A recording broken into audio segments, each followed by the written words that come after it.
One of the most common problems framers and plumbers face happens when a load-bearing wall needs both a structural double joist or beam underneath it and plumbing pipes running through it.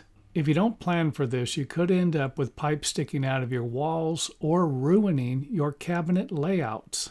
Next up, let's look at the standard way most people frame a floor under a wall, where you typically place a doubler or two joist that will be fastened together directly underneath where the load-bearing wall will sit to support the weight above it.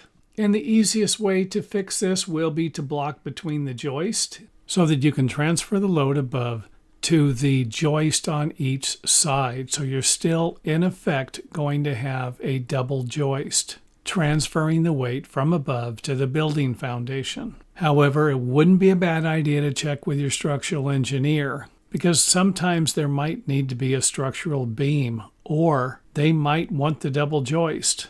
And if that is the case, the plumber's going to have to go around the joist or the beam. And thanks for watching. If you enjoyed the video, let us know by hitting the thumbs up button or letting us know in the comment area.